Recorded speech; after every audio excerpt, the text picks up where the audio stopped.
Halo pemirsa, senang sekali kabar parlemen kembali hadir menyapa Anda. Saya Restu Wulandari akan menemani Anda dengan berbagai informasi seputar aktivitas, agenda dan isu penting yang menjadi perhatian dari parlemen. Dan inilah kabar parlemen selengkapnya.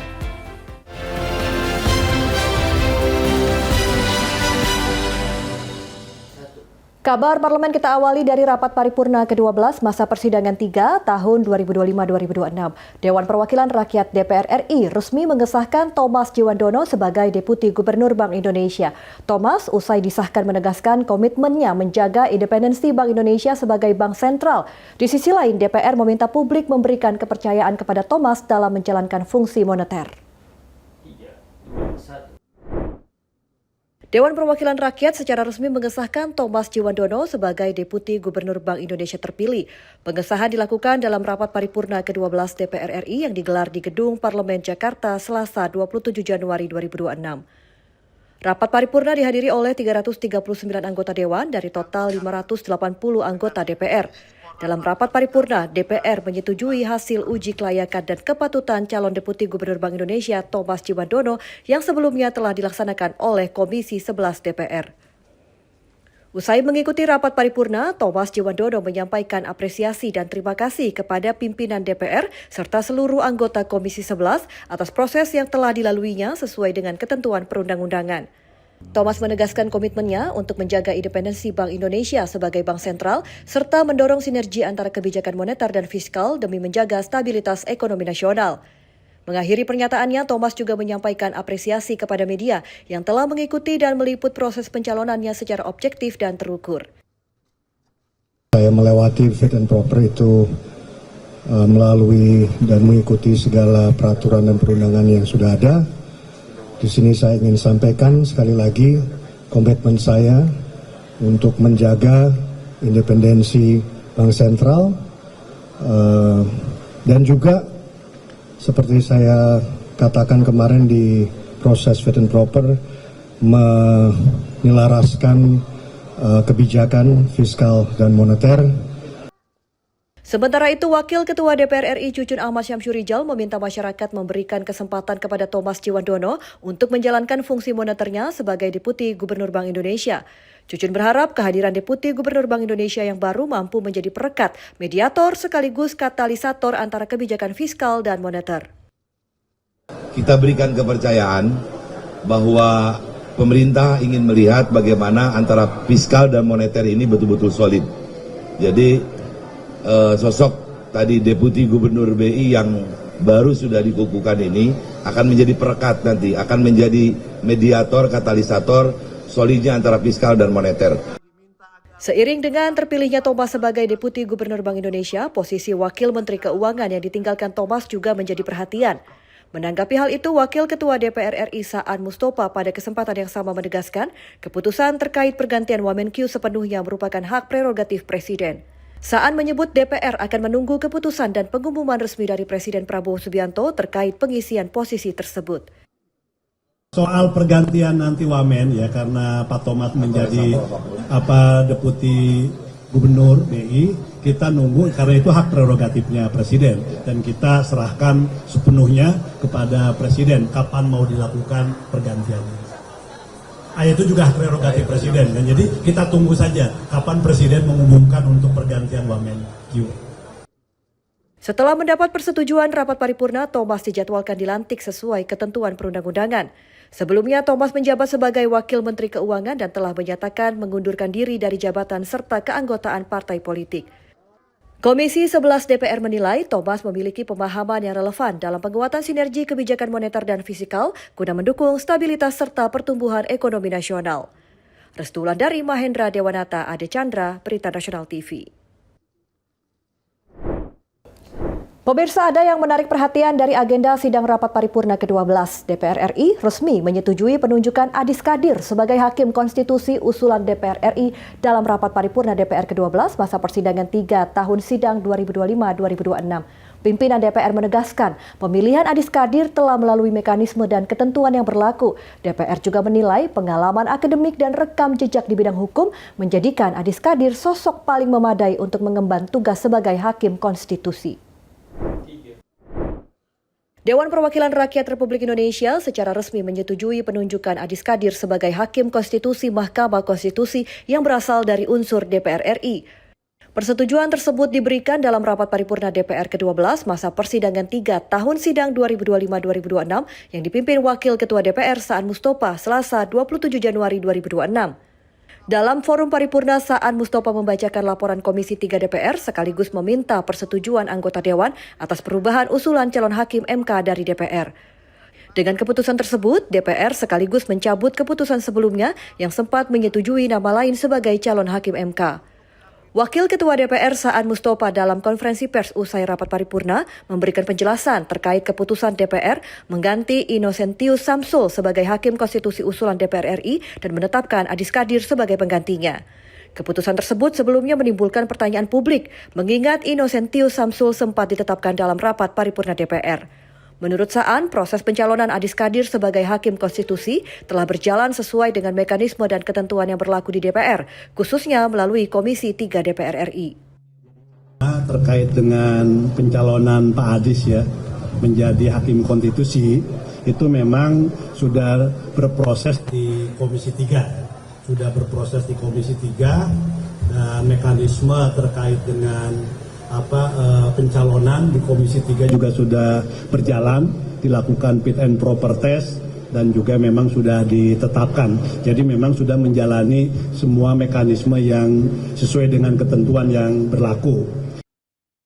Terkait nasib Innocentius Samsul yang sebelumnya telah disetujui dalam paripurna DPR, Saan menegaskan bahwa yang bersangkutan tidak diberhentikan tanpa kejelasan, melainkan mendapatkan penugasan lain. Sementara itu menanggapi kekhawatiran publik soal potensi politisasi dan integritas Hakim Konstitusi yang berasal dari usulan DPR atau partai politik, Saan Mustopha menyebut kekhawatiran tersebut sebagai hal yang wajar mengingat adanya pengalaman buruk di masa lalu. Namun, Saan menekankan bahwa pengalaman tersebut justru menjadi pembelajaran penting bagi DPR dalam menetapkan Hakim Konstitusi ke depan.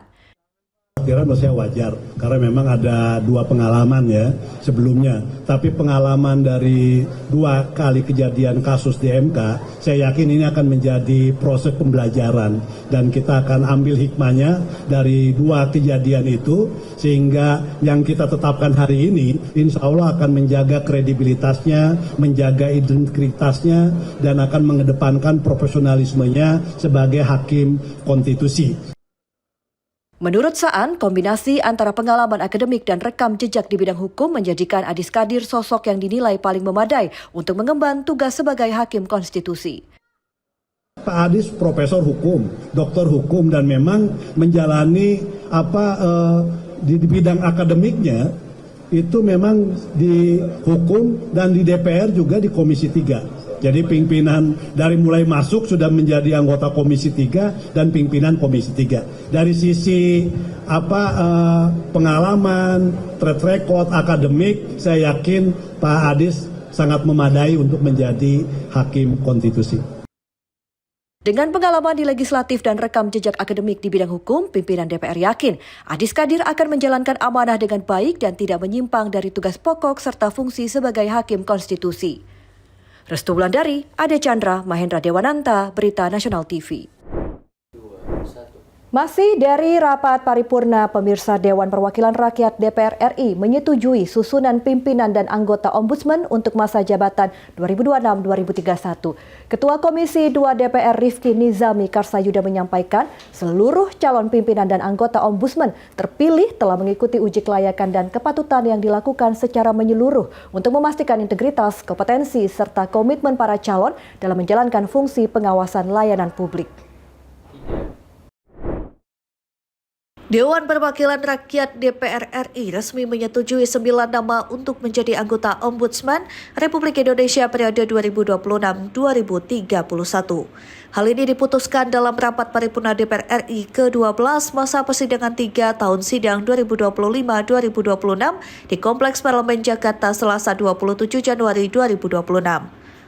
9 nama dipilih dari hasil uji kelayakan dan kepatutan Komisi 2 DPR RI dan menjadi anggota Ombudsman RI periode 2026-2031. Ketua Komisi 2 DPR Rifki Nizami Karsayuda menyampaikan bahwa seluruh calon pimpinan dan anggota Ombudsman terpilih telah mengikuti uji kelayakan dan kepatutan yang digelar Komisi 2 DPR sejak pekan sebelumnya. Proses tersebut dilakukan secara menyeluruh untuk memastikan integritas, kompetensi, serta komitmen para calon dalam menjalankan fungsi pengawasan layanan publik. 9 nama anggota Ombudsman ditempuh melalui mekanisme rapat internal dengan musyawarah mufakat dari 8 fraksi partai politik setelah para calon anggota itu menempuh uji kepatutan dan kelayakan. 9 nama tersebut terpilih dari 18 calon yang mengikuti uji kelayakan untuk menjadi anggota Ombudsman. Mereka berasal dari berbagai latar belakang, mulai dari akademisi, aktivis, hingga mantan anggota DPD RI. Dari hasil uji kelayakan dan kepatutan tersebut, kami menetapkan 9 anggota Ombudsman Republik Indonesia periode 2026-2031 sebagai berikut. Bagi nama yang saya sebutkan, saya perkenankan untuk berdiri. 1. Abdul Ghaffar. 2. Fikri Yasin. 3. Heri Susanto. 4. Manajer Nasution. 5. Nuzran Joher. 6. Partono. 7. Rahmadi Indra Tektona. 8. Robertus Na Endi Jaweng. Dan terakhir 9. Syafrida Rahmawati Rasahan. Dari 9 nama anggota Ombudsman Republik Indonesia untuk periode 2026-2031, posisi Ketua Ombudsman dijabat Heri Susanto dan Wakil Ketua Ombudsman diduduki Rahmadi Indra Tektona. Ombudsman Republik Indonesia sendiri adalah lembaga negara yang mempunyai kewenangan mengawasi penyelenggaraan pelayanan publik. Ombudsman merupakan lembaga negara yang bersifat mandiri dan tidak memiliki hubungan organik dengan lembaga negara dan instansi pemerintahan lainnya. Ombudsman di Indonesia hadir berkat tuntutan era reformasi akan pemerintahan yang bersih, transparan, dan bebas dari korupsi, kolusi, dan nepotisme. Restu Wulandari Ade Chandra, Berita Nasional TV. DPR RI setujui Polri di bawah Presiden. Informasi selengkapnya akan kami hadirkan usai jeda. Kabar Parlemen segera kembali.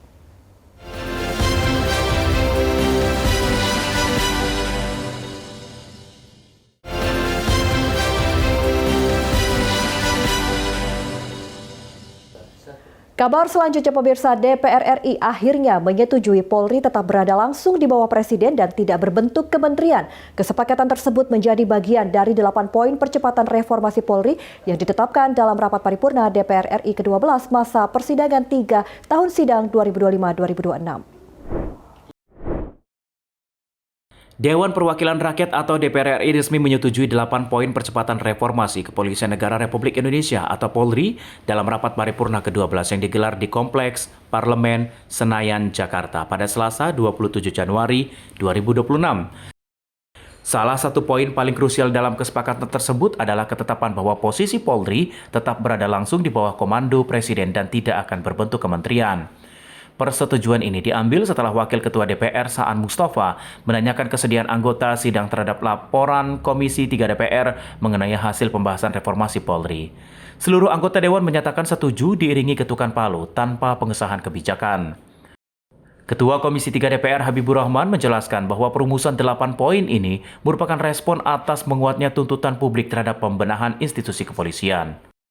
Komisi 3 DPR RI menegaskan bahwa kedudukan Polri berada di bawah Presiden langsung dan tidak berbentuk kementerian yang dipimpin oleh Kapolri yang diangkat dan diberhentikan oleh Presiden dengan persetujuan DPR RI sebagaimana diatur pasal 7 TAP MPR RI nomor 7/MPR tahun 2000 dan peraturan perundang-undangan yang berlaku. Selain soal kedudukan institusi, poin-poin penting reformasi Polri yang telah disahkan antara lain DPR mendukung penguatan peran Komisi Kepolisian Nasional atau Kompolnas dalam membantu Presiden menetapkan arah kebijakan serta memberikan pertimbangan strategis terkait jabatan Polri.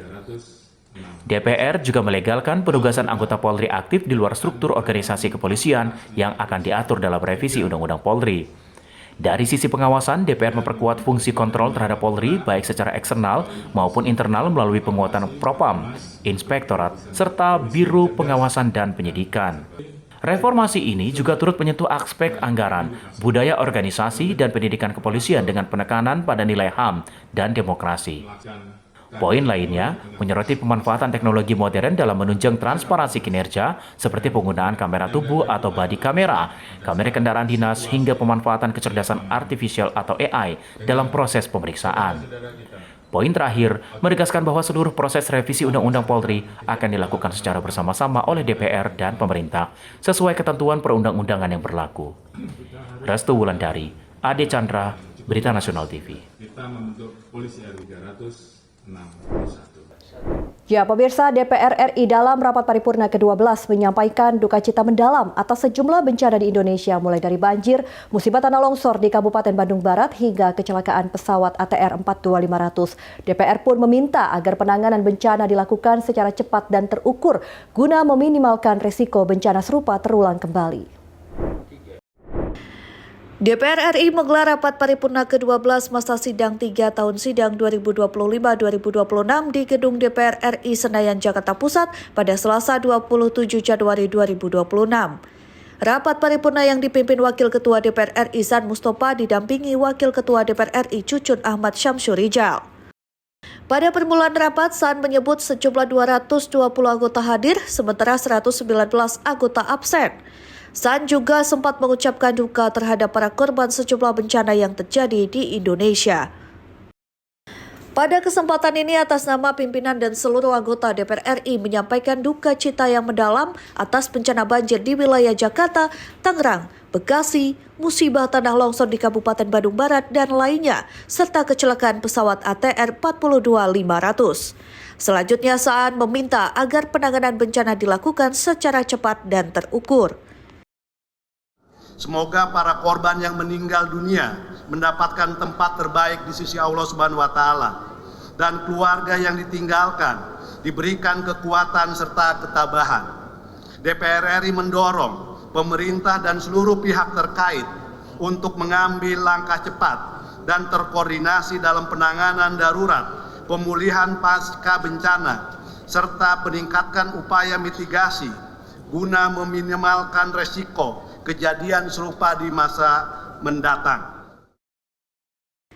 Usai menyampaikan duka, San kemudian melanjutkan agenda rapat paripurna yang digelar secara terbuka. Sejumlah penetapan pun disahkan oleh DPR RI, yakni penetapan Deputi Gubernur BI Thomas Ciwandono, penetapan anggota Ombudsman RI 2026-2031 dan anggota Basnas, penetapan Polri di bawah Presiden, dan yang menarik perhatian karena tidak termasuk dalam agenda rapat paripurna sebelumnya, penetapan Wakil Ketua DPR RI Adis Kadir sebagai Hakim MK sekaligus melantik Sari Yuliati sebagai Wakil Ketua DPR menggantikan Adis Kadir. Restu Wulandari, Ade Chandra, Mahindra Dewananta, Berita Nasional TV.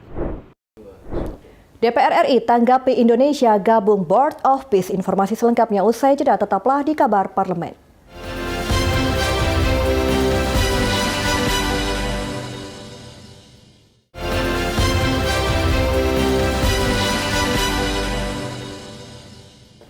Anda masih bersama kami di Kabar Parlemen. Pemirsa, Menteri Luar Negeri Sugiono usai rapat tertutup bersama Komisi 1 DPR RI Selasa 27 Januari 2026 menegaskan keikutsertaan Indonesia dalam Dewan Perdamaian atau Board of Peace ditujukan untuk mendorong perdamaian di Gaza serta memperjuangkan kemerdekaan Palestina. Senada dengan Menlu, DPR RI juga menyatakan dukungan terhadap langkah Presiden Prabowo Subianto. Selain itu, DPR menegaskan skema keikutsertaan Indonesia dalam pembayaran iuran masih dalam pembahasan pemerintah.